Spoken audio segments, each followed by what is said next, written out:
Assalamualaikum warahmatullahi wabarakatuh. Bismillahirrahmanirrahim. Allahumma sholli ala Sayyidina Muhammad wa ala ali Sayyidina Muhammad. Sahabat dan teman-teman konsep kehidupan channel di mana saja berada, salam jumpa dan bertemu kembali. Mudah-mudahan kita semua senantiasa selalu dalam lindungan Allah Subhanahu wa taala. Amin ya rabbal alamin. Sahabat dan teman-teman konsep kehidupan channel di mana saja berada, mari kita saksikan cuplikan-cuplikan pengajian bersama Haji Roma Irama dan Kiai Haji Sukron Makmun.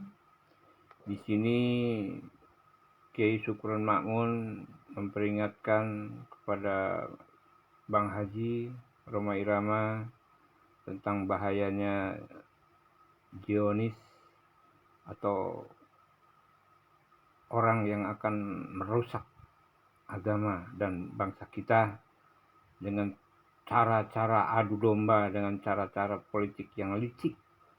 Kemudian Bang Haji juga di sini mengkhawatirkan adanya kelompok takfiri, yaitu yang mengkafir-kafirkan dengan alasan apa, bahkan mereka mengaku atau mengklaim dirinya sebagai Habib Ba'alawi, Habaib, keturunan Nabi atau keturunan Rasulullah, yang sebenarnya sudah jelas bagi kita, dan itu semua sudah sejak lama. Orang Indonesia ini, ada alim-alim Indonesia ini sudah pandai dan pinter-pinter, bahkan sudah mengerti bagaimana caranya mengetahui nasab mereka. Akan tetapi mereka masih tetap saja menjaga itu semua, masih tetap berlaku seperti itu. Untuk itu kita sebagai warga negara Indonesia, kaum muslimin yang bersaudara harus menjaga, jangan sampai ukhuwah kita terganggu, jangan sampai persatuan-kesatuan kita dicubak-cabik, diadu domba oleh mereka. Untuk itu kita harus bisa menjaga. Dan untuk lebih jelasnya, mari saja kita ikuti pengajian dan nasihat yang disampaikan oleh Bang Haji Roma Irama dan Kiai Haji Sukron Makmun dalam sebuah acara keagamaan di Jakarta. Mudah-mudahan ini bisa menambah wawasan dan ilmu pengetahuan serta pelajaran bagi kita, agar kita ke depan bisa menjadi lebih baik lagi dalam hal-hal menjaga keutuhan NKRI dan agama Islam yang kita sangat sayangi dan percayai ini. Untuk itu mari kita ikuti pengajian ini bersama dan kita simak dari awal sampai akhir agar tidak gagal paham. Wajib kita cegah berkembangnya aliran ini.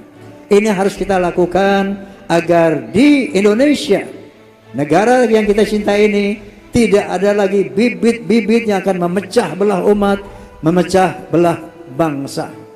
Perpecahan umat Islam ini program mereka.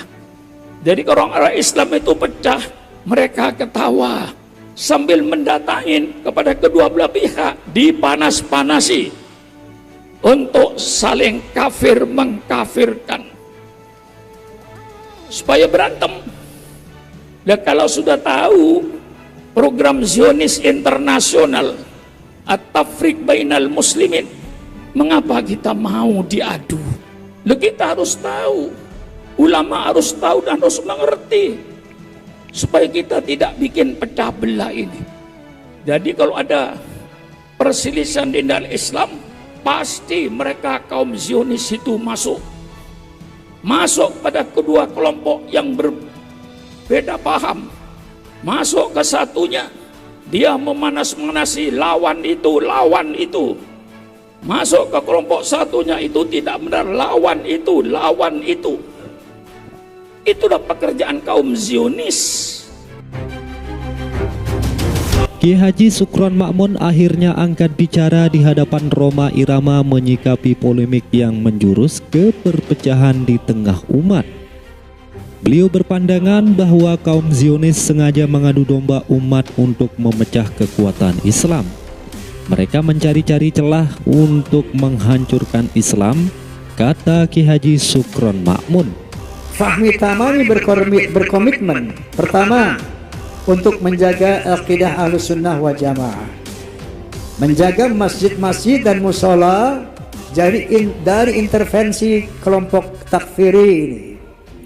Yang kedua, tentu saja bersama segenap lembaga pemerintah atau siapapun untuk mengantisipasi adanya gerakan takfiri, karena ini sangat berbahaya. Mereka tidak hanya mengkafirkan tapi menghalalkan darah dan harta orang yang bukan selain mereka. Nanti Kiai Syukron Ma'mun akan membuka sejarah yang namanya hal ini. Artinya apa? Kita harus waspadai gerakan ini karena ini berbahaya untuk ukhuwah Islamiyah, berbahaya untuk persatuan dan kesatuan nasional, berbahaya untuk tegaknya negara kesatuan Republik Indonesia. Oleh karena itu wajib kita cegah berkembangnya aliran ini. Itulah tujuan Fahmi Tamami. Artinya kita mengantisipasi ini bukan dengan otot, tapi dengan otak. Ud'u ila sabili rabbik bil hikmah wal mi'atil hasanah wajadilhum billati hiya ahsan.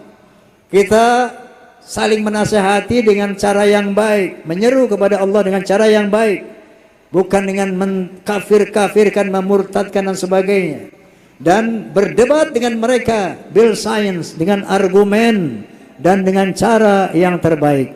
Ini harus kita lakukan agar di Indonesia, negara yang kita cintai ini, tidak ada lagi bibit-bibit yang akan memecah belah umat, memecah belah bangsa.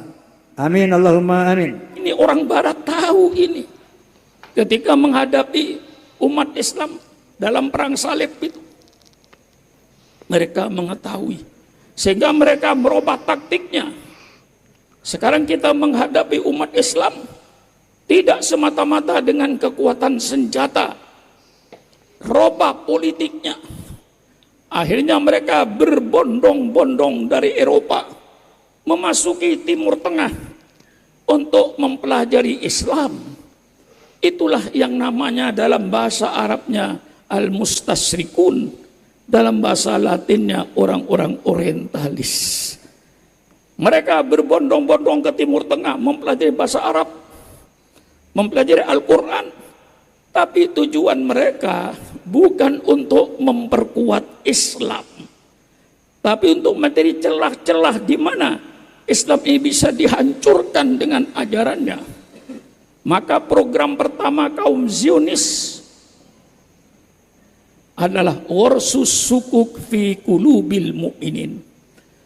Tanamkan kebingungan, tanamkan keraguan-raguan umat Islam terhadap ajaran Islam. Ini konsep pertama kaum Zionis. Tidak hanya semata-mata dengan senjata. Ini kita harus tahu strategi mereka itu apa. Warsus sukuk fi qulubil mu'minin. Tanamkan kekacauan di dalam otaknya umat Islam. Tanamkan kebingungan, tanamkan keraguan-raguan terhadap ajaran Islam. Mereka mempelajari Islam untuk mencari celah-celah menghancurkan Islam. Yang kedua, program mereka itu at-tafriq bainal muslimin, bikin pecah belah di antara umat Islam ini. Ini program mereka. Lalu kita harus tahu, ulama harus tahu dan harus mengerti supaya kita tidak bikin pecah belah ini. Jadi kalau ada perselisihan di dalam Islam, pasti mereka kaum Zionis itu masuk pada kedua kelompok yang berbeda paham.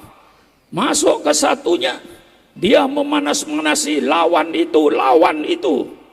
Masuk ke kelompok satunya, itu tidak benar, lawan itu. Itulah pekerjaan kaum Zionis yang memecah belah umat Islam ini. Datang ke NU, pura-pura NU 100%, supaya memusuhi Muhammadiyah. Datang ke Muhammadiyah, jadi Muhammadiyah 100%, untuk memusuhi Nahdlatul Ulama. Ini pekerjaan mereka, memecah belah umat Islam ini. Ini kita harus mengetahui taktik dan politik yang sekarang mereka berikan ini. Warsus sukuk, tanamkan kekacauan. Disitulah mereka mencari kelemahan Islam itu. Orang-orang orientalis untuk bikin kacau. Apa bedanya umat Islam dengan orang zaman jahiliyah? Dulu zaman jahiliyah menyembah batu. Sekarang orang Islam pun menyembah batu. Ka'bah yang segi 4 itu batu. Seluruh umat Islam sujud kepada batu. Ini kalau disebarkan kepada orang di luar dunia pesantren, saya khawatir termakan. Tapi kalau dalam dunia pesantren, tentu kita tidak. Karena kita sujud kepada Allah. Itu cuma menyatukan arah. Karena kita disuruh sembahyang berjamaah. Lalu arahnya kemana? Fawalli wajhaka satrul masjidil haram. Dan saya yakin bangsa Indonesia sholat 5 waktu belum yakin pas kepada Ka'bah. Tarik benang dari Bangka ini ke Ka'bah, mungkin saudara hidungnya meleset 1 kilometer di sebelahnya Ka'bah ke selatan. Tidak ada yang tepat. At-tafriq bainal muslimin, perpecahan umat Islam, ini program mereka. Jadi kalau orang Islam itu pecah, mereka ketawa sambil mendatangin kepada kedua belah pihak, dipanas-panasi untuk saling kafir mengkafirkan supaya berantem. Dan kalau sudah tahu program Zionis internasional at-tafriq bainal muslimin, mengapa kita mau diadu? Maka marilah, kalau ada hal-hal yang kita berbeda, mari kita selesaikan dengan musyawarah. Itu yang kita harapkan. Maka pada saudara-saudara saya yang saya hormati, terus terang saya sebut, wahai saudara-saudaraku dari kaum Wahabi, persilakan pendengarkan pidato Sukron Makmun pada malam hari ini. Saya arahkan kepada perbedaan-perbedaan yang selalu dimunculkan. Itu yang disebut masalah bid'ah. Mari kita duduk bersama saudara-saudaraku yang saya cintai dari kaum Wahabi. Datanglah ke asrama pesantren Pondok Darul Rahman. Bawalah kitab Anda, bawalah hadis Anda. Mari ketemu dengan Sukron Makmun. Kita makan nasi goreng bersama. Kita minum kopi bersama. Mari kita berbicara dengan dalil-dalil yang masuk akal. Jangan dengan emosi. Dengan emosi itu tidak menghasilkan. Mari kita bicara. Maka mudah-mudahan saudara saya dari golongan Wahabi malam ini mendengarkan pidato saya. Besok pagi tidak setuju dengan pidato saya, datang ke Pondok Pesantren Darul Rahman. Saya siapkan kopinya. Mari bicara. Jangan mengaku benarnya sendiri. Kita yang sering bicarakan bid'ah, bid'ah, bid'ah, bid'ah. Mari kita bicarakan. Kata-kata bid'ah itu di Quran ada. Badi'us samawati wal ardh. Pertama kali yang bikin bid'ah itu Allah. Allah bikin bid'ah. Mengapa Allah kan badi'us samawati wal ardh? Allah pencipta langit dan bumi. Mengapa? Langit dan bumi bid'ah. Barang baru. Sebelum Allah ciptakan langit dan bumi, tidak pernah ada langit dan bumi ini. Allah ciptakan langit dan bumi. Allah yang membuat bid'ah pertama kali. Persilakan kaum Wahabi, temui saya. Temui saya. Kalau Allah itu pertama kali buat bid'ah, langit dan bumi ini bid'ah. Mengapa dikatakan bid'ah? Sebelum Allah menciptakan langit dan bumi, tidak pernah ada langit dan bumi itu.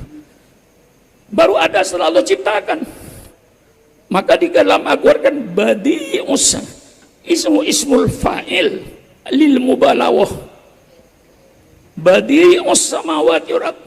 Allah lah satu-satu pencipta langit dan bumi. Sebagai bid'ah, barang baru. Mari kita setujui dulu.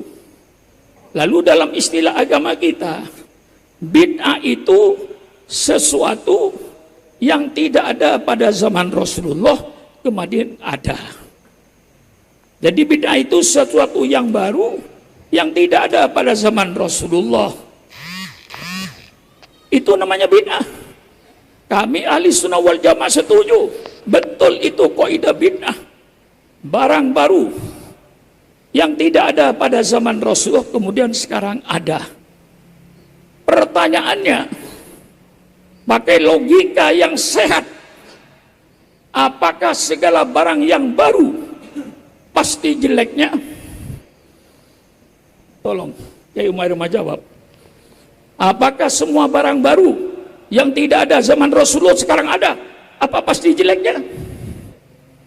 Otak sehat berkata, mungkin bid'ah itu jelek dan mungkin bid'ah itu baik.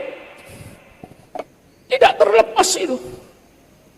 Tidak ada sesuatu di dunia yang tidak ada sifatnya. Kalau dikatakan kayak Umairah kurus, mustahil gemuk. Kalau dikatakan ke Umairah duduk, mustahil berdiri. Tidak ada satu benda pada waktu yang sama mempunyai dua sifat yang bertentangan. Tidak masuk akal. Mari kita bicara. Mudah-mudahan saudara saya yang saya hormati kaum Wahabi mendengarkan pidato saya ini, supaya tidak berkuar-kuar bid'ah. Lalu kita kaji hadisnya. Untuk memahami Al-Quran itu, saudara, memahami hadis tidak gampang. Bukan hanya karena pandai bahasa Arab. Ya, baiklah sahabat dan teman konsep kehidupan channel di mana saja berada, yang masih setia tentunya, yang masih mengikuti acara ini. Kita sudah dengar penjelasan dari Bang Haji Rhoma Irama dan bagaimana dari Kiai Haji Sukron Ma'mun tadi menjelaskan bahayanya dari satu gerakan yang akan merusak dan memecah belah umat Indonesia, Islam khususnya. Untuk itu kita harus bisa mengikuti dan menjalankan cara dan harus bagaimana kita sebagai muslim, sebagai warga negara Indonesia, agar tidak sampai terjadi hal-hal yang tidak kita inginkan bagi anak dan cucu kita ke depan. Kalau kita ya mungkin sudah tua ya saat ini. Jadi tapi anak dan cucu kita jangan sampai harus mengalami nasib yang buruk akibat kelalaian dan kebodohan kita. Untuk itu ayo kita saling bahu-membahu, kita bekerja sama, sing-singkan lengan baju untuk memerangi segala kemunkaran, memerangi segala kaum takfiri yang akan menghancurkan Indonesia dan Zionis yang akan memecah belah bangsa dan warga negara Indonesia ini. Dan kita harus hati-hati dengan apa yang bisa saja terjadi kalau kita lengah. Tapi kalau kita selalu waspada dan hati-hati, insya Allah hal yang demikian tidak akan pernah terjadi di negara kita. Mari kita menjaga ukhuwah Islamiyah, saling bersama, bersatu, bantu-membantu, saling menyayangi dan saling menghargai satu sama lain, bekerja sama untuk mempertahankan dan membela negara dan agama yang kita cintai ini. Akhirnya saya mohon maaf apabila ada kekurangan dan kealpaan.